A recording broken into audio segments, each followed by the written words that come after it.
Om Swastiastu. Perkenalkan, nama saya Sangketut Puja Adi Nugraha, NIM 20120110001, Rombel 20, Prodi Pendidikan Bahasa dan Sastra Indonesia. Hari ini saya akan mempresentasikan LKM 7 tentang Awatara dan Orang Suci. Soal yang pertama, berkaitan dengan membina kehidupan beragama, pendalaman dan penghayatan agama tidak hanya dapat dilakukan dengan mempelajari ajarannya saja atau melaksanakan ibadahnya saja di tempat-tempat suci, namun diperlukan orang-orang suci. Apa yang dimaksud dengan orang suci menurut agama Hindu? Orang suci adalah orang yang dipandang mampu atau paham tentang agama Hindu. Ajaran agama Hindu memiliki banyak sebutan bagi orang suci, seperti Sulinggih, Maharesi, Bagawan, dan sebutan gelar orang suci lainnya. Sulinggih berasal dari kata su dan linggih. Su artinya utama atau mulia, dan linggih artinya kedudukan atau tempat utama. Jadi, Sulinggih adalah orang yang diberikan kedudukan utama dan mulia karena kesucian diri dan perilaku luhurnya, serta mampu membimbing umat mendekatkan diri ke hadapan Sang Yang Widi. Sebelum diberi gelar sebagai orang suci, Sulinggih, Maharesi, Bagawan, dan sebutan lainnya harus disucikan secara rohani dan jasmani. Salah satu bentuk penyuciannya melalui upacara medikse. Upacara medikse berfungsi untuk memberikan seseorang secara lahir batin pelajaran. Jadi, orang suci dalam agama Hindu adalah orang yang paham tentang ajaran agama Hindu dan melakukan penyucian diri sebelum memiliki gelar orang suci. Soal nomor 2. Peraturan dalam agama Hindu menegaskan bahwa yang mempunyai kewenangan untuk memimpin suatu yatnya adalah orang suci atau orang bijaksana, yang dalam hidupnya telah melakukan penyucian lahir dan batin. Jelaskan cara penyucian tersebut. Pandita dalam bahasa Sanskerta berarti orang pandai, cendekiawan, bijaksana, sarjana, sujana, dan pendeta. Yang dimaksud dengan pandita adalah pendeta, seorang rohaniawan Hindu yang telah mendwijati melalui upacara diksa. Dwijati adalah lahir 2 kali. Pertama lahir atau dilahirkan dari seorang ibu. Dan kedua dilahirkan pula dan diakui anak oleh seorang guru pengajian atau nabi. Sedangkan diksa adalah penyucian seorang welaka menjadi pandita. Dengan melaksanakan brata, seseorang akan memperoleh diksa. Dengan melakukan diksa, seseorang akan memperoleh daksina. Dengan daksina, seseorang melaksanakan serada. Dan dengan serada, seseorang akan memperoleh satya. Brata adalah suatu janji diri untuk melaksanakan pantangan-pantangan keagamaan agar mendapat kesucian rohani. Diksa artinya telah memperoleh kesucian atau dwijati. Daksina adalah pendapatan yang suci karena didapatkan dari perbuatan yang suci dan terhormat. Srada artinya keyakinan atau keikhlasan untuk mengabdi kepada ide Sang Yang Widiwasa. Satya artinya kebenaran tertinggi. Berbeda dengan pandita, pinandita adalah seorang rohaniawan Hindu tingkat Eka Jati. Seorang calon pinandita tidak didiksa, melainkan diwinten. Dengan demikian statusnya berbeda dengan pandita. Pada umumnya, seseorang yang telah melakukan upacara pewintenan memiliki sebutan tertentu. Untuk di Bali disebut dengan pemangku. Pemangku adalah rohaniawan Hindu yang tergolong pada tingkatan Eka Jati. Eka Jati dalam bahasa Sanskerta berarti hanya lahir sekali, lahir atau dilahirkan dari kandungan ibu. Jadi, dalam hal ini penyucian orang suci ada tingkatannya tersendiri. Soal nomor 3. Orang-orang suci agama Hindu, pandita atau pinandita sangat besar peranannya dalam kehidupan beragama. Mengapa demikian? Orang-orang suci dalam agama Hindu sangat besar dan penting peranannya dalam kehidupan beragama, membina umat dan sebagainya. Sejarah agama Hindu pun telah membuktikan bagaimana peranan para orang-orang suci Hindu pada zaman dulu di dalam menyebarkan agama Hindu, di dalam membina kehidupan keagamaan di tengah-tengah masyarakat dan meneruskan ajaran-ajaran tersebut pada masa berikutnya. Agama Hindu yang mendasarkan ajarannya pada pustaka suci Weda dalam sejarahnya mulai berkembang di lembah Sungai Sindhu, India. Di lembah sungai inilah salah satu contoh peranan orang-orang suci Hindu, yakni Resi Bhagawan Vyasa menerima wahyu dan ide Sang Hyang Widiwasa yang kemudian mengabadikan ajaran tersebut dalam bentuk pustaka suci. Soal nomor 4. Jelaskan pengertian orang suci, Pandita dan Pinandita. Orang suci adalah manusia yang memiliki mata batin dan dapat memancarkan kewibawaan rohani, serta mempunyai kepekaan untuk menerima getaran-getaran gaib. Dalam penampilannya, dapat mewujudkan ketenangan dan penuh welas asih, yang disertai kemurnian lahir dan batin dalam mengamalkan ajaran agama, tidak terpengaruh oleh gelombang hidup suka dan duka. Soal nomor 5. Jelaskan sasana dan wewenang orang suci, Pandita dan Pinandita. Antara Pandita dan Pinandita juga mempunyai status dan wewenang yang berbeda, termasuk pula sesananya.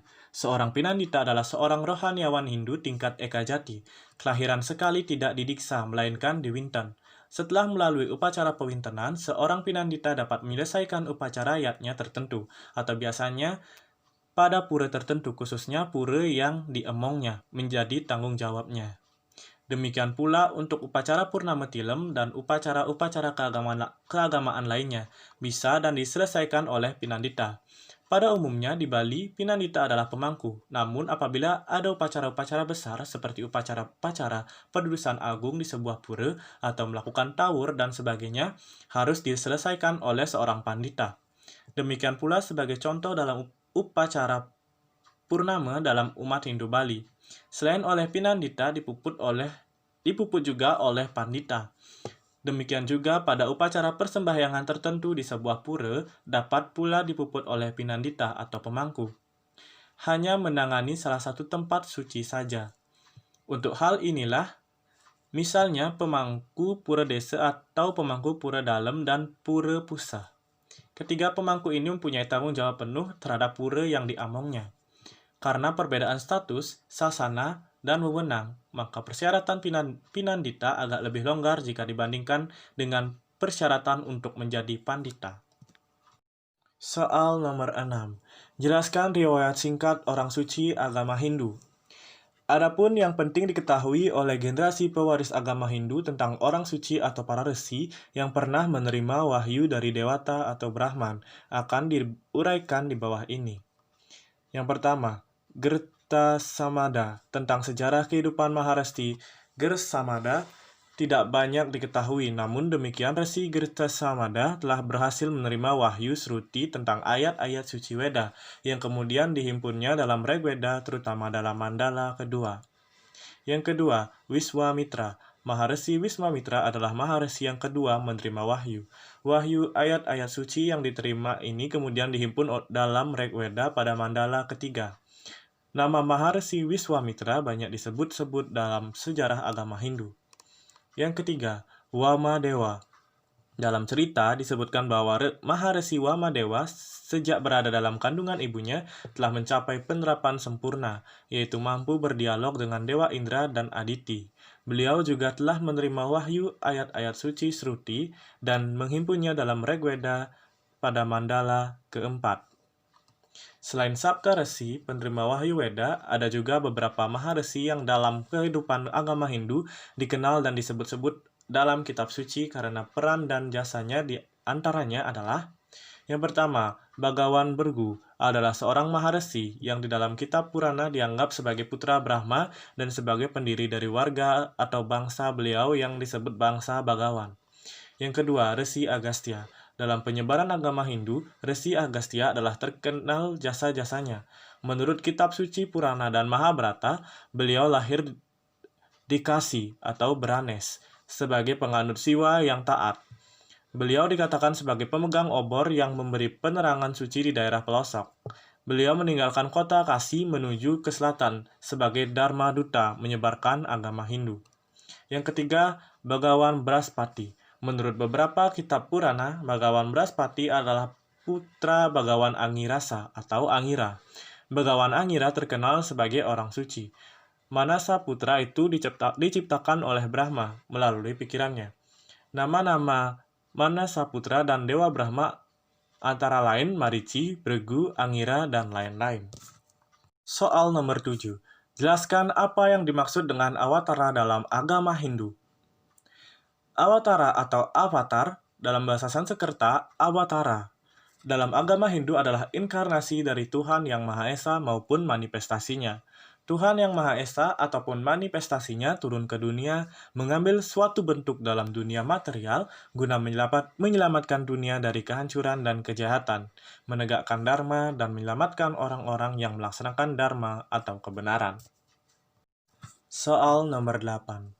Jelaskan sloka-sloka yang menjelaskan kemunculan awatara Hindu. Dalam Bhagavad Gita, salah satu kitab suci agama Hindu selain Weda, Krishna sebagai perantara Tuhan Yang Maha Esa bersabda, Yada yada hi dharmasya glanirbhavati bharata abhyutanam adharmasya tadatmanam srejama aham paritranaya sadunam vinasaya cadukstram dharma samasta panartaya sambawami yuge-yuge, yang artinya, manakala kebenaran merosot dan kejahatan merajalela, pada saat itulah aku akan turun menjelma ke dunia. Wahai keturunan Bharata, untuk menyelamatkan orang-orang saleh dan membinasakan orang jahat dan menegakkan kembali kebenaran, aku sendiri menjelma dari zaman ke zaman. Soal nomor 9. Sebutkan dasa awatara, 10 awatara Wisnu dalam agama Hindu. Dasa awatara dari zaman ke zaman. Yang pertama, Matsya Awatara, ikan maha besar, muncul saat Satya Yuga. Yang kedua, Kurma Awatara, sang kura-kura, muncul saat Satya Yuga sebagai alas gunung Mandara. Yang ketiga, Waraha Awatara, sang babi hutan, muncul saat Satya Yuga untuk menyelamatkan bumi saat tenggelam karena dilempar raksasa Hiranyaksa. Yang keempat, Narasima Awatara, manusia berkepala singa, muncul saat Satya Yuga. Yang kelima, Wamana Awatara, sang orang cebol, muncul saat Treta Yuga. Yang keenam, Parasurama Awatara, sang Rama bersenjata kapak, muncul saat Treta Yuga. Yang ketujuh, Rama Awatara, sang ksatria, muncul saat Treta Yuga. Yang kedelapan, Krishna Awatara, putra Wasudewa, muncul saat dua para yuga. Yang kesembilan, Buddha Awatara, Pangeran Siddhartha Gautama, muncul saat Kali Yuga. Yang kesepuluh, Kalki Awatara, sang pemusnah, muncul saat Kali Yuga. Soal nomor 10. Jelaskan jenis-jenis awatara. Menurut kitab-kitab Purana, tak terhitung banyaknya awatara yang pernah turun ke dunia ini. Awatara-awatara tersebut tidak selamanya merupakan inkarnasi langsung atau penjelmaan langsung dari Sang Hyang Wisnu. Beberapa awatara diyakini memiliki jiwa yang terberkati atau mendapat kekuatan Tuhan sebagai makhluk yang terpilih. Yang pertama, Purusa Awatara. Awatara pertama Sang Hyang Wisnu yang mempengaruhi penciptaan alam semesta. Awatara tersebut yakni yang pertama, Wasudewa, yang kedua, Sangkarsan, yang ketiga, Pradyumna, yang keempat, Aniruddha. Menurut Bhagavad Gita, Karanodakaya Sayi Wisnu, Mahawisnu, Wisnu yang terbaring dalam lautan penyebab dan dia mengembuskan banyak alam semesta atau galaksi yang jumlahnya tak dapat dihitung. Yang kedua, Garbhodaka Sayi Wisnu. Wisnu masuk ke dalam setiap alam semesta dan menciptakan aneka rupa. Yang ketiga, Sirodaka Sayi Wisnu atau roh utama. Wisnu masuk ke dalam setiap makhluk dan ke dalam setiap atom. Yang kedua, Guna Awatara. Awatara-awatara yang mengatur 3 macam aspek dalam diri makhluk hidup. Awatara-awatara tersebut yakni yang pertama, Brahma, pengatur nafsu dan keinginan atau rajas. Yang kedua, Wisnu, pengatur sifat-sifat kebaikan atau satwam. Yang ketiga, Siwa, pengatur sifat kemalasan atau tamas. Lalu yang ketiga, Lila Awatara. Awatara yang sering ditampilkan dalam kitab-kitab Purana seperti Dasa Awatara dan awatara lainnya. Awatara tersebut turun secara teratur ke dunia dari zaman ke zaman untuk menjalankan misi menegakkan dharma dan menunjukkan jalan bakti dan moksa. Yang keempat, Manwantara Awatara. Awatara yang diyakini sebagai pencipta para leluhur dari umat manusia di muka bumi. Yang kelima, Sakyawesa Awatara. Ada dua jenis. Yang pertama, makhluk yang merupakan penjelmaan Wisnu secara langsung, dan yang kedua, makhluk diberkati yang mendapatkan kekuatan dari Wisnu. Jenis tersebut memiliki jumlah yang besar dan merupakan awatara yang istimewa. Awatara jenis ini misalnya Narada Muni dan Sang Buddha.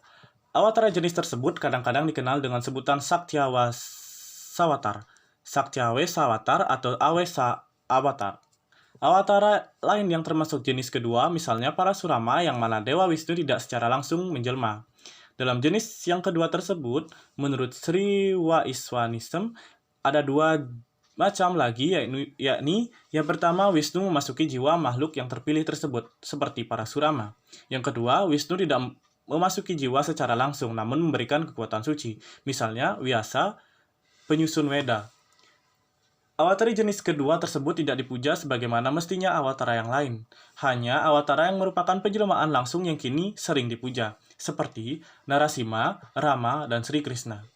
Menurut aliran Vaishnava, Krishna merupakan awatara yang tertinggi di antara awatara yang lain. Namun, pengikut Sri Chaitanya termasuk ISKCON, Nimbarka, Walabhacharya memiliki filsafat berbeda dengan pengikut aliran Vaishnava seperti Ramanuja dan Madhava, dan menganggap bahwa Krishna merupakan kepribadian dari Tuhan Yang Maha Esa dan bukan seorang awatara belaka. Dalam beberapa filsafat Hinduisme tidak ada perbedaan dalam memuja Sang Hyang Wisnu ataupun awataranya karena semua pemujaan tersebut akan menuju kepadanya. Baik, sekian presentasi dari saya. Saya tutup dengan Paramesanti. Om Santi Santi Santi Om.